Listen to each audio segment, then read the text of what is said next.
आधे और व्याधि की उत्पत्ति और नाश का वर्णन। श्री रामचंद्र जी ने पूछा, मुनीश्वर, इस शरीर में आधे अर्थात मानसिक और व्याधि अर्थात शारीरिक रोग किससे उत्पन्न होते हैं तथा किससे विनष्ट होते हैं, ये मुझको समझा कर कहिए। श्री वशिष्ठ जी ने कहा, श्री राम, आधे और व्याधि ये दोनों दुख के कारण हैं।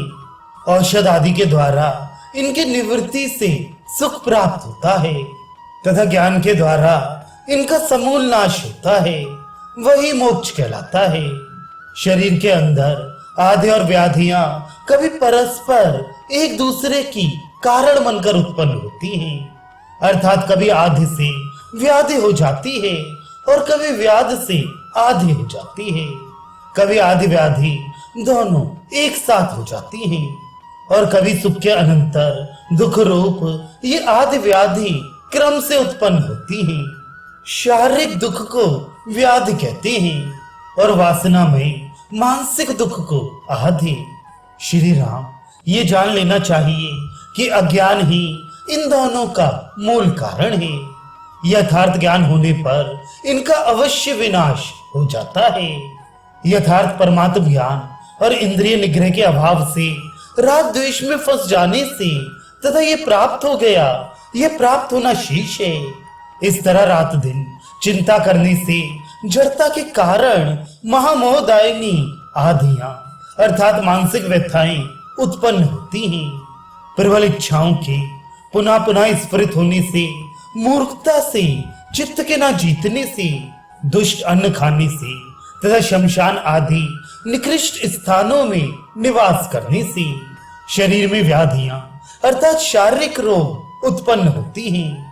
आधी रात में तथा प्रदोष काल आदि में भोजन एवं मैथुन आदि व्यवहार से, दुष्कर्म करने से, दुर्जनों की संगति रूप दोष से तथा वेश्य, सर्प, व्याघ्र और चोर आदि का मन में भय होने से शरीर में व्याधि उत्पन्न होती है। नाड़ियों के छिद्रों में अन्नों के रस का प्रवेश न होने के कारण नाड़ियों के छीड़ होने से अथवा उन छिद्रों में अन्न के रस एवं वायु आदि के अधिक प्रवेश हो जाने के कारण नाड़ियों के एकदम भर जाने से, कफ, पित्त आदि के प्रकोप से प्राण तथा शरीर के व्याकुल हो जाने आदि अनेक देशों के द्वारा रोग उत्पन्न हो जाते हैं। अभिमत पदार्थों की प्राप्ति होने से व्यवहारिक व्याधियां तथा आदि के क्षय से, आदि से उत्पन्न मानसिक व्याधियां भी भली भांति नष्ट हो जाती हैं। राघव, आत्मज्ञान के बिना जन्म आदि विकारों की जड़ व्याधि अर्थात अज्ञान नष्ट नहीं होती, क्योंकि रज्जु के यथार्थ ज्ञान से ही रज्जु में प्रतीत होने वाला सर्प नष्ट होता है। जैसे वर्षा काल की नदी अपने तट के सभी वृक्षों को जड़ से उखाड़ फेंकती है, वैसे ही संपूर्ण आदि और व्याधियों को जड़ से उखाड़ फेंकने वाला जन्म आदि विकारों की मूल अज्ञान रूपी व्याधि का क्षय ही है, जो परमात्मा के यथार्थ ज्ञान से होता है। सामान्य व्याधियां तो आयुर्वेदोक्त औषधियों तथा मंत्र आदि शुभ कर्मों से अथवा वृद्धों की परंपरा से कथित औषधों से नष्ट हो जाती हैं। श्री राम, तीर्थ में स्नान, मंत्र, औषध आदि उपाय, वृद्ध जनों से प्राप्त हुई औषधियां तथा आयुर्वेद शास्त्र को तो आप स्वयं खूब जानते हैं। इनसे अतिरिक्त और मैं क्या आपको उपदेश दूं? श्री रामचंद्र जी ने कहा, गुरुवर, आदि से व्याधि कैसे उत्पन्न होती है और औषध के अतिरिक्त मंत्र, पुण्य आदि रूप युक्ति से वे कैसे नष्ट होती है?